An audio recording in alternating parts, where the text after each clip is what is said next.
ஆழ்வார் திருவடிகளே சரணம், எம்பெருமானார் திருவடிகளே சரணம், ஜீயர் திருவடிகளே சரணம், ஜீயர் திருவடிகளே சரணம். ஸ்ரீசைலேஷ தயாபாத்திரம் தீபக்தியாதி குணார்ணவம் நிதீந்திர பிரவணம் வந்தே ரம்ய ஜாமாதரம் ரம்ய ஜாமாத்ரி யோகேந்திர பாதரே காமயன் சதா ததா யத்தாத்ம சத்தாதி ராமானுஜம் நிம்பஜே லக்ஷ்மீநாத சமாரம்பாம் நாதயாம் மத்தியமாம் அஸ்மதாச்சாரிய பரியந்தாம் வந்தே குரு பரம்பராம் யோ நித்யமச்சுதவதாம் புஜே யுக்மருக்ம व्यामोहतस्तदितराणि तृणाय मेने अस्मद्गुरोर् भगवतोऽस्य दयैः सिन्धोः रामानुजस्य चरणं शरणं प्रपद्ये माता पिता योगे स्तनया बुद्धि सर्वं यदेव नियमेन मदन्वयानाम् आद्यस्य न कुलपतेर्कुलाभिरामं श्रीमद्भगवद्गीतं प्रणमामि मूर्ध्ना भूतं जलश्च महदात्मये भट्टनाथ श्री भक्तिसार कुलशेखर योगिमान् भक्ताङ्ग्रेण परकालयतीन्द्रमिश्रान् श्रीमत्पराङ्कुशं निं प्रणतोऽस्मि नित्यं.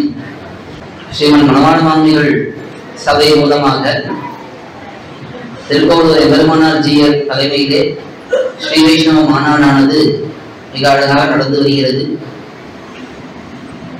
அதிலே இப்பொழுது அடியனுக்கு ஸ்ரீ வைஷ்ணவ லட்சணம் என்கிற தலைப்பிலே பேச சொல்லி நியமனம். அதன்படியே இப்பொழுது ஒரு சில முக்கியமான விஷயங்களை இங்கே கூடியிருக்கக்கூடிய அடியார்களோடு பகிர்ந்து கொள்கிறேன். நம்முடைய சம்பிரதாயமானது ஸ்ரீ வைஷ்ணவ சம்பிரதாயம் என்று சொல்லப்படுகிறது. சித்தாந்தம் விசிஷ்டாத்வைத சித்தாந்தம். இதிலே நமக்கு ஆழ்வார்கள் ஆச்சாரியர்கள் முக்கியமான பிரமாதாக்களாக திகழ்கிறார்கள். பிரமாதா என்றால் நமக்கு உண்மை அறிவை புகட்டுபவர் ஆச்சாரியர் என்று சொல்லலாம். பிரமா என்றால் உண்மை அறிவு.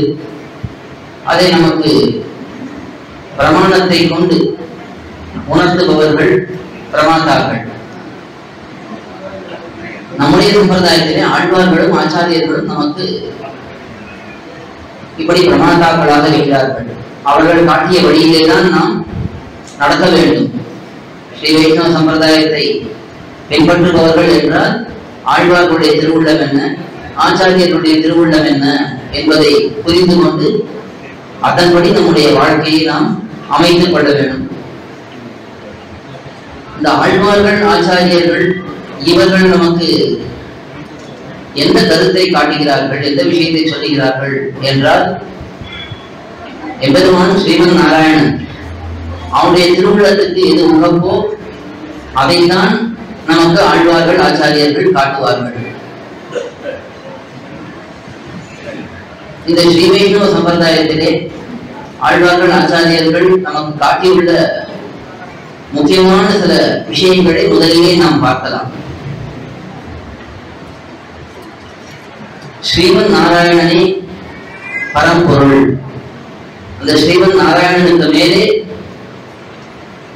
ஒருவரும் கிடையாது, அவருக்கு சமமாகவும் ஒருத்தரும் கிடையாது. இதைத்தான் நமக்கு சாஸ்திரமும் சொல்லுகிறது, இதைத்தான் ஆழ்வார்களும் காட்டுகிறார்கள். ஒத்தார் மிக்காலே இளையாய மாமாயா என்று ஆழ்வார் காட்டுகிறார். ஒத்தார் என்றால் சமமாக இருக்கக்கூடியவர்கள், மிக்கார் என்றால் மேம்பட்டு இருக்கக்கூடியவர்கள். ஒத்தாரும் கிடையாது பகவானுக்கு, மிக்காரும் கிடையாது.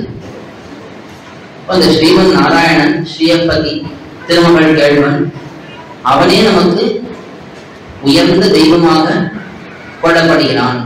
இது மிக முக்கியமான ஒரு கோட்பாடு. ஸ்ரீ வைஷ்ணவர்களாக இருப்பவர்கள் முதலிலே இதை ஒத்துக்கொள்ள வேண்டும். இதை ஒத்துக்கொண்டால் தான் அவர்கள் ஸ்ரீ வைஷ்ணவர்களாக இருக்க முடியும். ஸ்ரீ வைஷ்ணவர்கள் என்றால் ஸ்ரீமன் நாராயணனே பரம்பொருள், அவனை மட்டுமே வணங்க வேண்டும் என்பது சொல்லப்படுகிறது. திருமழிசை ஆழ்வார் திருமணி தன் நாமம் மறந்தும் புறந்தொழா மாந்தர் என்று ஸ்ரீ வைஷ்ணவ லட்சணம் காட்டுகிறார். நம்ம தலைப்பு ஸ்ரீ வைஷ்ணவ லட்சணம் தானே. முக்கியமாக ஒரு ஸ்ரீ வைஷ்ணவன் என்றால் யார் என்று சொல்லும் பொழுது திருமணி தன் நாமம் மறந்தும் புறந்தொழா மாந்தர், இதுதான் முதல் அடையாளமே. இது இருந்தால் தான் ஒருத்தர் ஸ்ரீ வைஷ்ணவனாகவே இருக்க முடியும். திருவடி என்றால் பகவான் என்று அர்த்தம். அடிகளாரெல்லாம் பார்க்கிறோம் இல்லையா, அடிகளார்னா சுவாமிகள் பெரியவர்னு அர்த்தம். திருவடி என்றால் உயர்ந்தவர். அந்த உயர்ந்தவனான பகவான் அவனைதான் திருவடின்னு ஏற்படுகிறார். பொதுவா திருவடினா ஹனுமான் பார்க்கிறோம், நாம் கருடாழ்வார் பெரிய திருவடின்னு சொல்லப்படுகிறார், ஹனுமான் திருவடின்னு சொல்லப்படுகிறார். ஆனா இந்த இடத்துல திருவடி என்றால் அது பகவான் என்றே அர்த்தம். திருவடி தான் நாமம். அந்த பகவானுடைய நாமம் மறந்தும் புறந்தொழாம அந்த ஒருவேளை அந்த பகவானுடைய திருநாமத்தை கூட இவர்கள் மறந்தாலும் மறக்கலாம். அந்த நிலையிலும் கூட வேறொரு தெய்வத்தை தொடமாட்டார்கள். அப்படிப்பட்டவர்கள் தான் ஸ்ரீ வைஷ்ணவர்கள் என்று திருமழிசையாளர் ரொம்ப ஸ்பஷ்டமா எடுத்து காட்டுகிறார். எப்படி நாம் மறப்போம்? பகவானுடைய திருநாமத்தை ஒரு அடியவன் எப்படி மறப்பான்னா, ஏதாவது ஒரு கலக்கம் ஏற்படலாம், இல்ல உண்மையிலே மயக்கம் போட்டு கூட விழுந்திருக்கலாம். அந்த மயக்கம் போட்டு விழுந்திருப்பவரை தெளிவிக்கும் பொழுது அந்த சமயம் கலக்கித்தானே இருப்பார், ஒண்ணுமே தெரியாது. அந்த தெளிவு ஏற்படும் பொழுது கூட, அந்த மயக்கத்திலிருந்து தெளிவு ஏற்படும் பொழுது கூட வேறொரு தெய்வத்தை நினைக்க மாட்டார்கள்.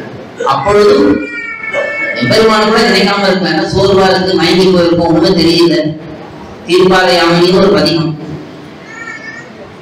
நம்மாழ்வார் அருள் செய்த 10 வாசகங்கள் அற்புதமாக ராஜகோபாலன் எம்பெருமான் மன்னாருடைய எம்பெருமானுக்கு மணவாழ் மாமன்கள் எடுத்து அதை சமர்ப்பித்தார். அந்த தீர்ப்பாறை யாமினிலே இந்த விஷயம்தான். பரமபுருஷ நாயகியாக மயங்கி கிடைக்கிறாள் ஆழ்வார் பிரேமம் தலையெடுக்கும் பொழுது பெண்பாவனை அடைந்து விடுகிறார். பரமபுருஷ நாயகியாக அந்த நிலையை அடைந்து விடுகிறார். அப்பொழுது அவள் மயங்கி கிடைக்கிறாள். மயங்கி கிடக்கிறவளை என்ன காரணத்துக்காக இவள் மயங்கி கிடக்கிறாள் என்று தெரியாமல் தாய்மார்களா இருக்கட்டும் மற்றவர்களா இருக்கட்டும் எல்லாம் என்ன பண்ணுவது என்று பார்த்து, சரி இவளுக்கு ஏதோ பேய் பிடித்திருக்கு போல இருக்கு, அதாவது ஒரு கட்டிலிச்சியை கூட்டி வந்து இவளுடைய இந்த கலக்கத்தை நாம் போக்கலாம் என்று பார்க்கிறார்கள். அந்த சமயத்தில் தோழி தான் சொல்லுகிறாள், இல்லை இல்லை, இவள் அப்படிப்பட்ட எந்த ஒரு சுந்தர தேவதையெல்லாம் இவளுடைய முகவில்லை. இவள் மாயனான எம்பெருமான் கண்ணன் பெருமான் அவனிடத்திலே இவள் வந்து மயங்கி கிடைக்கிறாள். இவளை எழுப்பதுன்னா என்ன ஒரே வழி? 2 வழி காட்டுகிறாள். ஒண்ணு எம்பெருமானுடைய திருநாமம். இந்த எம்பெருமானுடைய திருநாமம் தான் இவளுடைய மயக்கத்தை போக்கும். இல்லைன்னா அடியார்களுடைய ஸ்ரீபாத ரேணு, உயர்ந்த உத்தம அடியார்களுடைய ஸ்ரீபாத ரேணு, ஸ்ரீபாத தொழில்கள், திருவடியில் ஒழிக்கக்கூடிய தூசி, அதை கொண்டு வந்து இவளிடத்திலே சேர்த்தோம் என்றால் இவளுக்கு கலக்கம் தெளிந்து விடும் என்று தீர்ப்பாளில்லாத மயல்தீர கலந்தமையால் என்று அந்த பாசனத்திலே மணவாழ் மாமன்கள் எடுத்து காட்டுகிறார். பேர் கேட்டு அறிவு பெற்றான் மாணன், எம்பெருமானுடைய திருநாமத்தை கேட்டே அவருக்கு உணர்வு வந்துவிட்டது என்று சொல்லுகிறார். அப்படி மயங்கி கிடந்து அப்பொழுது உணர்வு வரக்கூடிய நிலையிலே கூட வேறொரு தேவத்தை அவர்களாலே பொறுத்து கொள்ள முடியாது. இப்படி இருக்கக்கூடியவர்கள் தான் ஸ்ரீ வைஷ்ணவர்கள். முதல் லட்சணமே ஸ்ரீ வைஷ்ணவன் என்றாலே எந்த தேவதையும் வணங்காதவனாக இருக்க வேண்டும் என்பது மிக முக்கியம். சமீபத்துல 2 நாள் மட்டும்தான் சதுர்த்தி வந்தது. எல்லாரும் மற்றவர்கள் பண்ணுகிறார்கள் சொல்லி நம்ம ஸ்ரீ வைஷ்ணவர்களும் அந்த தெய்வத்தை கொண்டு வந்து வீட்டில வைத்து பூஜை எல்லாம் பண்ணி ஏதோ பண்றார்கள். அது பண்ணலாமா? ஸ்ரீ வைஷ்ணவர்களா இருக்கிறவர்கள் இதை பண்ணலாமா? ஆழ்வார்களை கேட்டால் கூடாதுன்னு சொல்லுகிறார்கள், ஆச்சாரியர்களை கேட்டால் கூடாதுன்னு சொல்லுகிறார்கள், பூர்வாச்சாரியர்கள் அப்படி சொல்லுகிறார்கள். ஆனா நம்மவர்களே கூட இதை பண்ணுகிறார்கள். இதை பெரிய ஸ்தானத்திலே இருப்பவர்களை கூட இதை கொல்லாம் பண்ணுகிறார்கள் இக்காலத்திலே. அதை பார்த்து என்ன ஆயிடுறது? மற்றவர்கள் கலக்கம் வந்துடுது. ஓ, இது பண்ணலாம் போல இருக்கு, மற்ற எல்லா தேவதையும் தள்ளி விட்டுடலாம், இந்த ஒரு தேவதைக்கு மட்டும் ஏதோ ஒரு ஸ்பெஷல் எக்ஸப்ஷன் தான் சொல்றாரு. அதை போல இவர் மட்டும் சிறப்பு சலுகை, இவர் மட்டும் நாம் வணங்கலாம் போல இருக்குன்னு பொதுஜனங்கள் கலக்கி விடுகிறார்கள். ஆனா அப்படி மனிதா என்ன ஆகும்? ஸ்ரீ வைஷ்ணவத்துவமே போயிடுது. நாம் ஸ்ரீ வைஷ்ணவம் சொல்லிக் கொண்டே இருக்கிறோம். ஆனா இதர தேவதையை நாம் வைத்துக் கொண்டோம் என்றால் அவர்களிடத்த ஒரு ஈடுபாடு, ஏதோ ஒரு பக்தி, ஒரு அன்பு ஏதோ கொஞ்சம் ஒட்டிட்டு இருக்குதுன்னா அப்ப நமக்கு ஸ்ரீ வைஷ்ணவத்துவமே கேள்விக்குறியாக ஆகிவிடும். ஏன்னா அப்படித்தான் ஆழ்வார்கள் காட்டுகிறார்கள். அதனால முதல்ல ஒரு ஸ்ரீ வைஷ்ணவன் என்று சொல்லும் பொழுதே இதுதான் முன்னாடி வந்து நிகழ்ந்து, மற்ற தேவதைகளை வணங்காதவர்கள், எம்பெருமானையே தெய்வமாக கொண்டவர்கள் என்பது மிக முக்கியம். அடியார்கள் எல்லாரும் இதை முதல்ல உணர வேண்டும். மற்றதெல்லாம் அடுத்தது நிறைய விஷயங்கள்லாம் பார்க்க போறோம். மேலே வெளியடையாளர்கள், உள்ளடையாளர்கள் இதெல்லாம் பார்க்க போறோம், அதெல்லாம் மேலே. ஆனா இதுதான் அடித்தளம். முதல்ல இது இருந்தால்தான் மேலே கட்டடமே கட்ட முடியும். ஒருத்தர் ஸ்ரீ வைஷ்ணவர் என்று சொன்னால் இதர தேவதைகளோட கொஞ்சம் கூட ஒரு தொடர்பே இருக்கக்கூடாது என்பது மிக முக்கியமாக காட்டப்பட்டது. அது மட்டும் இல்லை, திருமணிசி ஆழ்வாரால் இவ்வளவு சொன்னார். திருமணி ஆழ்வார் இன்னும் ஒருபடி மேல போயிட்டார். மற்றொரு தெய்வம் உடனென்று இருப்பாரோடு ஒப்பிலேற்றார். யாராவது ஒருத்தர் இன்னொரு தேவதை இருக்குன்னு ஒருத்தர் சொன்னார்னா அவரை பார்த்தா நான் அவரோட பேச மாட்டேங்கிறார். அந்த தேவதையோட தொடர்பு இல்லைன்னு திருமணிசி ஆழ்வார் சொன்னார். திருமணி ஆழ்வார் என்ன சொன்னார்னா இவர் இன்னும் கொஞ்சம் வீரர். ஆனா திருமணிசி ஆழ்வார் தான் உரையிடாத வந்து பேரு. வாழை எடுத்தா உள்ளே வைக்க மாட்டார். எந்த வாழ்னா இந்த இதர தேவதா சங்கத்தை அறுக்கக்கூடிய வாழ், அதை எடுத்தா உள்ளே வைக்க மாட்டார் திருமணிசி ஆழ்வார். அவர் ஒரு விதமாக சொல்றார், திருமணிதன் நாமம் மறந்து பிறந்தராமான்னு. திருமணி ஆழ்வார் அதை இன்னும் மேம்படுத்துகிறார், ஒருபடி மேலே போகிறார். மற்றொரு தெய்வம் உள்ளதென்று இருப்பாரோடு ஊற்றினேன், இன்னொரு தெய்வம் இருக்குன்னு சொல்லுகிறார்களே, அவர்களை வணங்குகிறார்களே, அவர்களுடைய நான் பழக மாட்டேன் என்று திருமணி ஆழ்வார் காட்டுகிறார். இதெல்லாம் சொன்ன உடனே நமக்கு கொஞ்சம் வருத்தம் ஏற்படலாம். சில பேருக்கு சில பேர் ரொம்ப புதிய எண்ணத்தோட இருக்கிறீர்களே நீங்கள், ஏன் நாங்கள்தான் எல்லா தெய்வத்தையும் சேவிக்கலையா, நீங்க மட்டும் ஏன் நாராயணன் மட்டும்தான் சேவிப்பேர் என்று சொல்லுகிறீர்கள் என்று கேட்கலாம். முதல்ல அதுக்கு என்ன காரணம்னா, நமக்கு ஆழ்வார் ஆச்சாரியர்கள் தானே முன்னோடிகள். அவர்கள் என்ன சொல்லுகிறார்களோ அதுதான் நம்ம சொல்ல முடியும். இப்போ ஒரு சாதாரண வழக்காடு மன்றத்தை போனா கூட அங்க என்ன சொல்லுவார்கள், இதுக்கு முன்னாடி இந்த இடத்துல இப்படிப்பட்ட தீர்ப்பு வழங்கப்பட்டிருக்கு, அதன்படி இப்பொழுது நீங்க தீர்ப்பு வழங்குங்கோ, ஏதோ ஒரு முன்னோடியை காட்டிதானே அவர்கள் சொல்லுவார்கள். லௌகிகத்திலே ஒரு பெரிய வைத்தியர் இருக்கார், மருத்துவர் இருக்கார், அவர் என்ன சொல்லுவார், இதுக்கு முன்னாடி இந்த வைத்தியர் இப்படி கண்டுபிடிச்சிருக்கார், அதைத்தான் நாங்கள் உங்களுக்கு சொல்லுவோம், நாங்களா புதுசா அவங்க சொல்ல மாட்டோம். இது எல்லா தொழிலிலேயும் எல்லா நிலைகளிலேயும் அவரவர்களுக்கு ஒரு முன்னோடியை வைத்துக் கொண்டு அந்த முன்னோடிகள் எப்படி வழிகாட்டுகிறார்களோ அதன்படிதானே பின்தொடரக்கூடியவர்கள் பண்ணுகிறார்கள். எத்தனையோ கூட்டங்கள் இருக்கு, விதவிதமான கூட்டங்கள், கட்சிகள், எத்தனையோ பெரிய திரைப்பட நடிகர்கள் இருக்கார்கள். அவர்களுக்கெல்லாம் நிறைய விசிறிகள், நிறைய பேர் அவர்களை பின்தொடர்பவர்கள் அவர்கள் இருக்காங்க. அவர்களுக்கெல்லாம் அந்த தலைவன், அது இது ஒரு கட்சிக்காரனோ, இது ஒரு சினிமா நடிகரோ, இல்ல ஒரு விளையாட்டில் இருக்கிறவரோ, அவர் என்ன சொல்றாரோ அதுதான் இவனுக்கு முக்கியம். அவர் முடியை இப்படி வெட்டானா எல்லாரையும் திடீர்னு பார்த்தா ஒரு நாள் எல்லாரும் முடியை இப்படி வெட்டிட்டு வருவான். என்னடான்னு பார்த்தா எவனோ ஒருத்தர் அதெல்லாம் பண்ணிருப்பான். அவர் இந்த கைது கட்டிட்டாருன்னா உடனே எல்லாரும் அதே மாதிரி கைது, அவன் இந்த சட்டையை போட்டோன்னா எல்லாரும் அதை மாதிரியே போட்டுக்கிறது. இப்ப சாமானியமா ஒரு ஆன்மீக உணர்வே இல்லாத ஒருத்தன், அவன் யாரோ ஒருத்தர் தலைவன் கொண்டு அந்த தலைவன் என்னெல்லாம் பண்றானோ அதையே இவன் பண்றான்னா நாம் யாரை தலைவனாக கொண்டிருக்கோம்? ஸ்ரீமன் நாராயணன் பகவானை தலைவனாக கொண்டிருக்கோம். அப்ப அவர் என்ன சொல்றாரோ அதுதான் நாம் கேட்கணும். அவருக்கு முக்கியமான பக்தர்களாக இருக்கக்கூடிய ஆழ்வார்கள், ஆச்சாரியர்கள், அவர்கள் என்ன சொல்லுகிறார்களோ அதுதான் நாம கேட்கணும். அதனாலே நமக்கு நம்முடைய முன்னோடிகள் யாரோ ஒருத்தருக்கு யாரோ ஒரு முன்னோடி இருக்கார். ஒரு விளையாட்டு துறையில ஒரு பெரிய வீரர் இருக்கார், சினிமா நடிகர் இருக்கார். அவர்களை பின்தொடர்பவர்கள் அவர்களுடைய என்ன வேணா பாதபிஷேகம் பண்ணட்டும், தைராபிஷேகம் பண்ணட்டும், எல்லாம் பண்ணட்டும். நமக்கு யாரு முன்னோடிகள்? ஆழ்வார் ஆச்சாரியர்கள். ஏன் நாம் அவர்களை முன்னாடிகளை கொண்டிருக்க வேண்டும் என்றால் அவர்கள் தான் ஆத்மாவுக்கு வழிகாட்டுகிறார்கள், ஆத்மாவுக்கு அவர்கள் தான் நன்மை பண்ணுகிறார்கள். எவ்வளவோ நமக்கு அறிவியல் முன்னேற்றம் ஏற்படுகிறது, எதோ நடக்கிறது, அதெல்லாம் இருந்தாலும் அதுல எங்கேயாவது ஆத்மாவுக்கு ஒரு முன்னேற்றத்தை, உஜ்ஜீவனத்தை எங்கேயாவது நம்மளால பார்க்க முடியுமா? எங்கேயுமே பார்க்க முடியாது. தேகத்துக்கு சௌகரியங்கள் பண்ணி கொடுக்கும். விஞ்ஞான வளர்ச்சி கூட இப்ப நாம என்ன பண்றோம், ரொம்ப சுலபமா அங்கிருந்து ஒரு வண்டி எடுத்துட்டோம், திருவரங்கம் பெரிய கோயில இங்க ஒரு 3.5 மணி நேரத்தை வந்துட்டோம். அதே அக்காலத்துல முன்னாடிதான் இப்படி வரணும்னா மாட்டு வண்டி கட்டிட்டு வரணும், ரொம்ப நேரம் ஆகும். விஞ்ஞான உணர்ச்சி, விஞ்ஞான முன்னேற்றம் தேகத்துக்கு நிறைய சௌகரியங்கள் பண்ணி கொடுக்கிறது. அதை நாம தவிர்க்க முடியல. ஏதோ தேவையான அளவுக்கு நம்ம அதை உபயோகப்படுத்திக் கொள்கிறோம். ஆனா அதிலே போய் நம்ம ஆன்மீகத்தை தேடக்கூடாது, விஞ்ஞானத்திலே போய் நாம் ஆன்மீகத்தை தேடக்கூடாது. ஏன்னா அதுக்கு ஒரு இடங்கள் இருக்கு, எதை எங்கே பார்க்கணும்னு இருக்கு. அப்படி நமக்கு முன்னோடிகளாக ஆழ்வார்கள், ஆச்சாரியர்களை தான் கொள்ள வேணும். அந்த ஆழ்வார்கள், ஆச்சாரியர்கள் காட்டக்கூடிய வழி, முக்கியமான விஷயம் என்ன என்றால், முதல்ல நாம் ஸ்ரீ வைஷ்ணவன் என்றால் இதர தேவதைகளிடத்தில் இருக்கக்கூடிய அந்த தொடர்பை கண்டிப்பாக விளக்க வேண்டும். அது இருந்தால் தான் நமக்கு ஸ்ரீ வைஷ்ணவத்துவமே ஏற்படுறது. அதுக்கு மேலே அந்த ஸ்ரீ வைஷ்ணவனாக இருக்கவன் அவன் எப்படியெல்லாம் இருக்க வேண்டும் என்பதை மேலே கொஞ்சம் கொஞ்சமாக பெரியவர்களிடத்தை கேட்டு தெரிந்து கொண்டு அதை நாம் வளர்த்து கொண்டு அதிலே நாம் ஸ்ரத்தையோடு இருந்து அதை நாம் பண்ணினோம் என்றால் ஸ்ரீ வைஷ்ணவனாக இருக்கக்கூடிய அந்த பிரயோஜனம் நமக்கு ஏற்படும். நம்ம ஸ்ரீ வைஷ்ணவர்களா இருக்கோம்னா எல்லாருக்கும் ஏதோ ஒரு குறிக்கோள் இருக்கும் வாழ்க்கையில. நமக்கு ஸ்ரீ வைஷ்ணவர்களுக்கு எது குறிக்கோள் என்றால் பகவான் ஸ்ரீமன் நாராயணன் அவனை அடைய வேண்டும். எங்கே அடைய வேண்டும்? பரமபதத்திலே போய் அவனை அடைய வேண்டும். அங்கே இருந்து அவனுக்கு என்ன பண்ண வேண்டும்? நிச்சயமாக கைங்கரியங்கள் பண்ண வேண்டும். இதுதான் ஒரு ஸ்ரீ வைஷ்ணவனுக்கு குறிக்கோளாக இருக்க வேண்டும். இதுதான் நம்முடைய பெரியவர்கள் பல இடங்களிலே காட்டுகிறார்கள். நாம் இருக்கக்கூடிய இந்த இடம் சம்சாரம். இந்த சம்சாரத்திலிருந்து விடுபட்டு பரமபதத்தை போய் அடைந்து அங்கே நித்திய கைங்கரியம் பண்ண வேண்டும். ஏன் இங்கே கைங்கரியம் பண்ணலாமே என்றால் இங்க நிறைய தடைகள் வருது. கைங்கரியம் பண்ணலாம்னு பார்த்தா கூட நமக்கு உடம்பு இடம் கொடுக்க மாட்டேங்கிறது.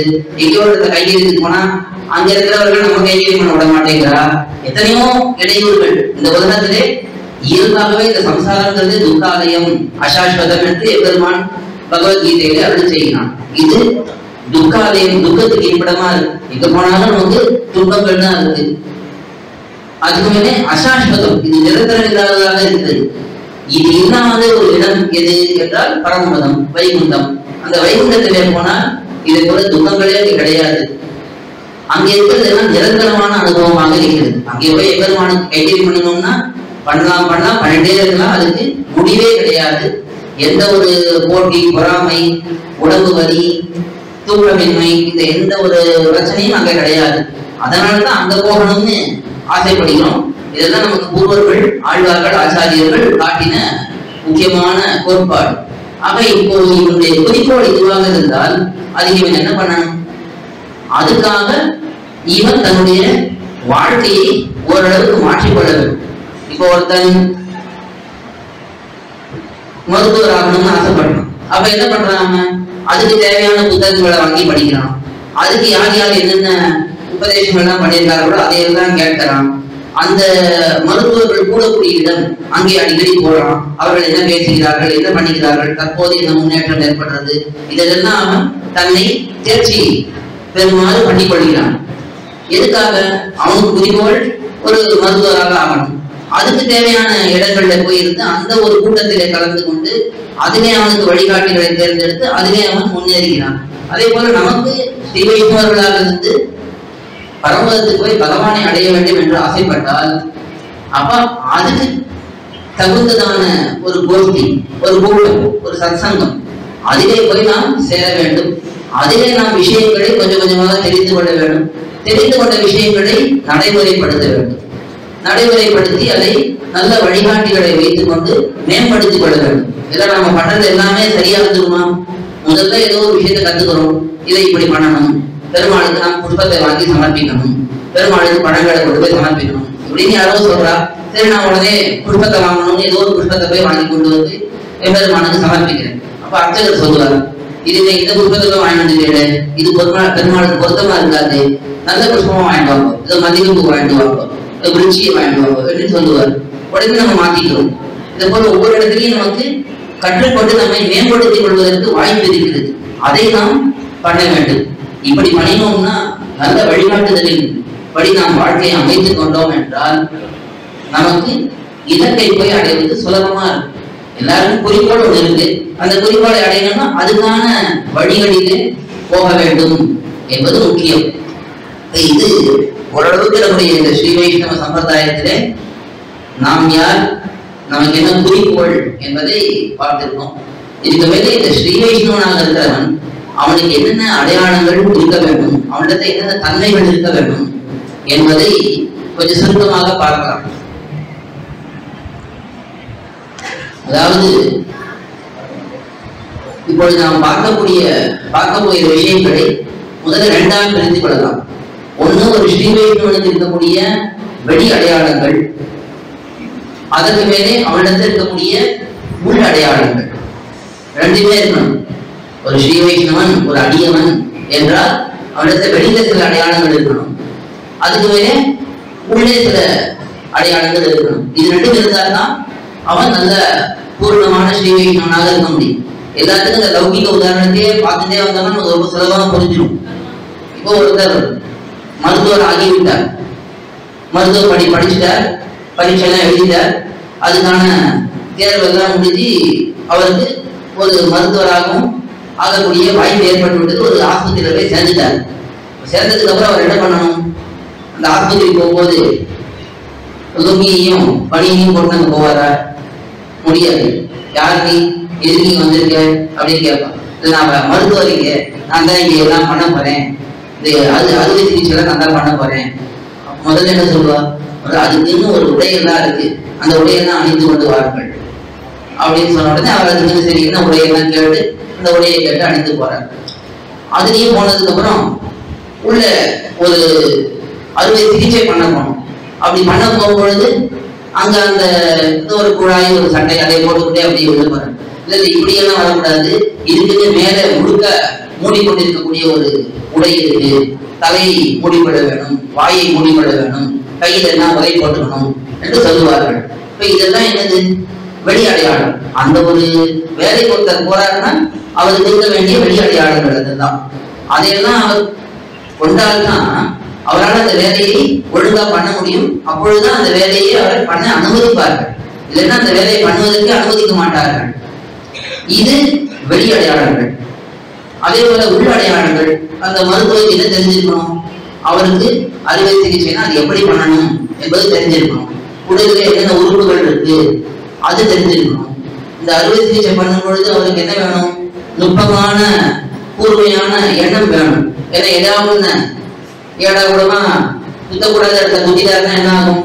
அது அந்த நோயாளிக்கு ஒரு பெரிய உயிரிக்கு ஆபத்தா போயிடும். அதனால அவருக்கு பொறுமை வேணும். அதே போல அந்த விஷயத்திலே அவருக்கு தெளிவான ஒரு புரிதல் இருக்கணும். அந்த பொறுமையை அவர் கடைபிடிக்க வேணும். அதுக்கப்புறம் அந்தந்த சமயங்களிலே அவர் என்னென்ன மனநிலை இருக்கணுமோ, உறுதியான ஒரு மனநிலை. அப்போ அவரே குழப்பமா இருந்தாருன்னா அவர் ஒரு அறுவை சிகிச்சை பண்றாரு, அப்ப அவருக்கே ரொம்ப குழப்பமா இருந்ததுன்னா அவரால் பண்ண முடியாது. உறுதியான ஒரு மனநிலை இருக்க வேணும், தெளிவான மனநிலை இருக்க வேணும். இதெல்லாம் உள் தன்மைகள், உள்ளே இருக்க வேண்டிய தன்மைகள். இது ஒரு மருத்துவருக்குன்னா இதை மாதிரி பார்க்கலாம். அதே போல ஒரு ஸ்ரீ வைஷ்ணவன் என்றால் என்னதான் இருக்கணும்? வெளி அடையாளங்களும் வேணும், உள் அடையாளங்களும் வேணும். இந்த வெளி அடையாளங்கள் என்ன என்று பார்த்தால் நமக்கு முக்கியமாக இந்த திருவெண்காப்பு இது மிக மிக முக்கியமான அடையாளம். ஒரு ஸ்ரீ வைஷ்ணவன் என்றாலே முதல்ல அதுக்கு முன்னாடி பஞ்சசம்ஸ்காரம் பண்ணி கொள்கிறோம். ஒரு ஆச்சாரியனை அண்டி தாபம், புண்டம், நாமம், மந்திரம், யாகம் என்று 5 சம்ஸ்காரங்களை ஆச்சாரியனிடத்தை பெறுகிறோம். அதிலே நாம் பெறக்கூடிய ஒரு அடையாளம் தான் இந்த திருவெண்காப்பு ஸ்ரீசூர்ணம். இது ஒவ்வொரு ஸ்ரீ வைஷ்ணவனுக்கும் கண்டிப்பாக எப்பொழுதும் இருக்க வேண்டியது. இந்த திருவெண்காப்பு ஸ்ரீசூர்ணம் இல்லாமல் நாம் இருக்கவே கூடாது. இதுல ஆண் பெண் வித்தியாசம் எல்லாம் கிடையாது. எல்லாருக்குமே திருவன் ஸ்ரீசூர்ணம் பொதுவான ஒரு அடையாளம். நாம் விஷ்ணு பக்தன், நாராயணனுடைய அடியவன், அதுவும் ஸ்ரீமன் நாராயணனுடைய அடியவன் என்று சொன்னால் இந்த திருவெண்காப்பு முக்கியமாக நம்மிடத்துல இருக்க வேண்டும். இந்த திருவெண்காப்புல என்ன தெரியுது நமக்கு? எம்பெருமானுடைய திருவடிகள் தான் திருமணா இருக்கணும். இந்த திருவடிகளுக்கு கீழே பீடம் இருக்குமே, ஒரு தாமரை பீடம் காப்பர்கள், அதுதான் நாம் அணிந்து கொள்ளக்கூடிய பாதம். இந்த பாதம் மேலே திருவடிகள், இது எம்பெருமானுடைய ஒரு பிரதிபலிப்பாக நம்முடைய உடம்பிலே, அது முக்கியமா நெற்றியிலே நாம் அணிந்து கொள்கிறோம். அதை தவிர 11 இடங்கள், மொத்தம் 12 இடங்களில் நாம் திருவெண்காப்பை சாத்திக் கொள்வது. இந்த 12 இடங்களுக்கும் எம்பெருமானுடைய திருநாமங்களும் இருக்கு. கேசவன், மாதவ, கோவிந்த என்று 12 திருநாமங்களும் இருக்கு. 12 இடங்களில் திருவெண்காப்பு சாத்திக் கொள்கிறோம். 12 திருநாமங்கள், எம்பெருமானுடைய திருநாமங்களையும் அங்கே நாம் சொல்லுகிறோம். இது வெளி அடையாளங்களே முதன்மையான அடையாளம். ஒரு அடியவன் என்றால் திருவெண்காப்பு ஸ்ரீசூர்ணம் இது இருக்க வேண்டும். இதை தவிர வெளி அடையாளங்கள் என்ன? ஒரு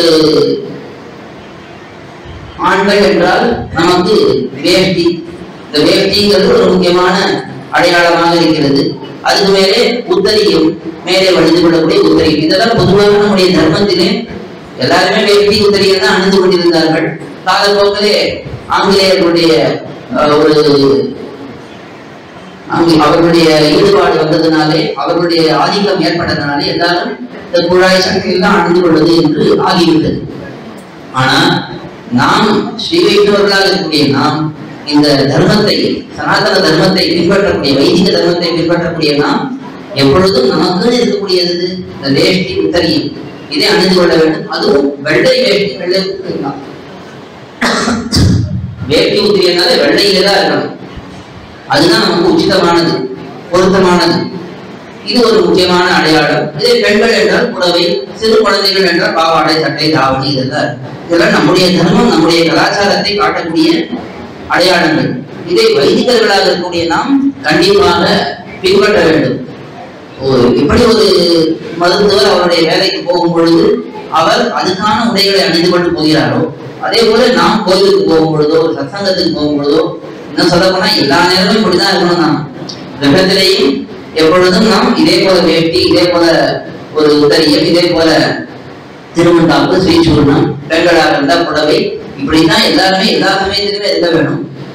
குறைந்தபட்சம் அது இல்லைன்னா கூட இதே போல ஒரு சத்சங்கங்கள், ஒரு கோயில், ஒரு மடம், ஆச்சாரியர் திருமாளிகை, இதே போல இடங்களுக்கு போகும் பொழுதாவது கண்டிப்பாக நாம் இந்த பாரம்பரியமான வெளி அடையாளங்களை கண்டிப்பாக நாம் கொண்டிருக்க வேண்டும்.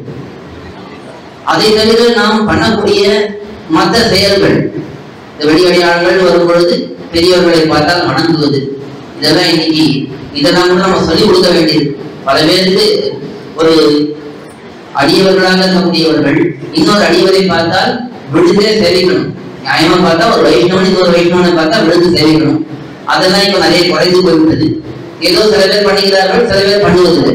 ஆனா ரொம்ப குறைந்து போய்விட்டது. குறைந்தபட்சம் என்ன பண்ணணும்? ஒரு அஞ்சலியாவது பண்ணணும் இல்லையா? கையை கூப்பி யாராக இருந்தாலும் ஒரு அடியவன் இன்னொரு அடியவனை பார்த்தா கையாவது கூப்பணும்.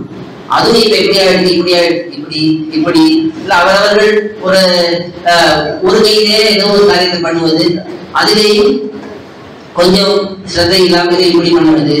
நல்லா நெஞ்சுக்கு நேரே நம்முடைய கையை வைத்து அடியவர்களாக இருந்தா அஞ்சலி பண்ண வேண்டும். குறைந்தபட்சம் பெரியவர்களாக இருந்தா கண்டிப்பா விழுந்து சேவித்து நாம் தண்டனை சமர்ப்பிக்க வேணும். இல்ல நமக்கு கொஞ்சம் சரி நம்ம வயது ஒத்தவர்களா இருந்தா அப்படி நமக்கு கொஞ்சமா இருந்தா குறைந்தபட்சம் அஞ்சலியாவது பண்ணணும். அஞ்சலி பண்ணணும்னு நான் சொல்லல, அஞ்சலி தான் பண்ணணும்னு சொல்லல. எந்த அடியவராக இருந்தாலும் விழுந்து சேவிக்கிறது தான் கிரமம். ஒரு அடியவன் இன்னொரு அடியவனை பார்த்தா விழுந்து சேவிப்பார்கள். பெரியவர்கள் இப்போவும் சில பேர் சேவிக்கிறவர்கள் இருக்கார்கள். ஆனா குறைந்தபட்சம் நன்றாக கையை கூப்பி ஒரு அஞ்சலியாவது பண்ணணும். இந்த அஞ்சலிங்கிறது எப்பொழுதுமே உயர்ந்த ஒரு முத்திரையாக சொல்லப்படுகிறது. முத்திரைனா ஏதோ ஒரு சைகை, நாம் உடம்பாலே பண்ணக்கூடிய சைகை. எம்பெருமானியே உருக்கக்கூடிய ஒரு முத்திரையாக, சைகையாக இது அஞ்சலி இருக்கிறது என்று சொல்லுவார்கள். எம்பெருமானை நம்ம உருக்கணும்னா அவனதான் எடுத்து ஒரு உருக்கத்தை ஏற்படுத்தணும். நம்ம விஷயத்துல அவனை பார்த்து நன்னா கை கூப்பினா அதுவே அவனுக்கு உருக்கத்தை ஏற்படுத்தணும். நம்ம பார்த்து கை கூப்பிறானே, நம்முடைய பக்தன் நம்ம வணங்குகிறானே என்று எம்பெருமானுக்கு அதே ஒரு உருக்கத்தை ஏற்படுத்தும். நம்முடைய காரியத்தை நடத்தி கொடுக்கும் என்று சொல்லுவார்கள். இதுக்காக சொல்றது அஞ்சலிங்கிறதாவது நாம் குறைந்தபட்சம் ஒரு அடியவர்களை பார்த்தா பண்ணணும். அதே போல நம்மை அடையாளப்படுத்திக் கொள்ளும் பொழுது அடியேன் ராமானுஜதாசன் வாய்வரையே சொல்லலாமே. இதோ பார்த்தா என்ன சார் எப்படி இருக்கீங்க இதெல்லாம் கேட்கறதை விட முதல்ல அடியேன் ராமானுஜதாசன். நமக்கு எல்லாருக்குமே ஒரு அடையாளத்தை கொடுத்தது யார்? எம்பெருமானார் தானே. இந்த பகவத் ராமானுஜர் ஒரு பெரிய காரியத்தை பண்ணினார். இந்த உயர்ந்ததான சத்விஷயங்கள் எல்லாம் எல்லாருக்கும் போய் சேரணும். யாரோ 4 பேர் மட்டும் கத்துக்கிறது, ரொம்ப பரிசிரமப்பட்டு ரொம்ப முயற்சி பண்ணி 1 வருஷ காலம் ஒரு குருவினுடைய வீட்டில போய் அவருக்கு துணியெல்லாம் துவைச்சு போட்டு, அவருக்கு விறகெல்லாம் வெட்டி கொண்டு வந்து கொடுத்து, சாமானெல்லாம் வாங்கி வந்து கொடுத்து, அவருக்கு என்னென்ன காரியங்கள் உண்டோ அத்தனை நேரம் பண்ணி அதெல்லாம் பார்த்து அவர் திருப்தி அடைந்தார்னா ஏதோ கொஞ்சம் உபதேசம் பண்ணுவார். அதுக்கப்புறம் இன்னும் 2 வருஷம் கைங்கரியை பண்ணணும், அதுக்கப்புறம் இன்னும் உபதேசம் பண்ணுவார். இப்படி நாம் ஒரு குருவை நன்றாக திருப்திப்படுத்தி ஒரு நல்ல விஷயங்களை, உயர்ந்த விஷயங்களை பெறுவதற்கே 4 வருஷம் 5 வருஷம் 10 வருஷம் ஆகும். அப்படியெல்லாம் இல்லாமல் பெருமானார் என்ன பண்ணார்? ஆசை இருக்கா உங்களுக்கு? இந்த உலக விஷயம் வேண்டாம், எம்பெருமான் தான் வேணும் என்ற உறுதியான ஆசை இருந்தால் நீங்கள் வாருங்கள். உங்களை இந்த ஸ்ரீ வைஷ்ணவ சம்பிரதாயத்தை சேர்த்துக் கொண்டு உங்களை முன்னேற்றுகிறோம் என்று ஒரு அந்த முன்னேற்ற பாதையை நமக்கு வழிவகுத்து கொடுத்தது எம்பெருமானார் தானே. நாமெல்லாம் ஏதோ என்னென்னோ காரியங்கள்லாம் பண்ணிட்டு இருக்கும். எல்லாருமே ஏதோ வேலைக்கு போயிருப்போம், ஏதோ படிச்சிருப்போம், இங்கே வெளியில இருந்திருப்போம், எல்லாம் பண்ணியிருப்போம். அப்படி இருந்தவர்களுக்கு ஏதோ ஒரு ஆச்சாரியனுடைய ஒரு தொடர்பு ஏற்பட்டு ஏதோ சத்து விஷயங்கள் நல்லா கேட்டு நல்ல அடியாருடைய குழாத்திலே ஒரு ஈடுபாடு ஏற்பட்டு கொஞ்சம் கொஞ்சமா மாறிதானே வருகிறோம். அந்த வாய்ப்பை எல்லாம் ஏற்படுத்தி வைத்தது யார்? எம்பெருமானார் தானே. எம்பெருமானார் தான் ஆசையோட இருக்கலாம் மாறி ஏற்பாடு கூறி என்று பேசி வரப்படுத்தார் பெண் என்று தானும் இப்படி எல்லாருக்கும் இந்த விஷயங்களை சொல்லிக் கொடுத்தார்.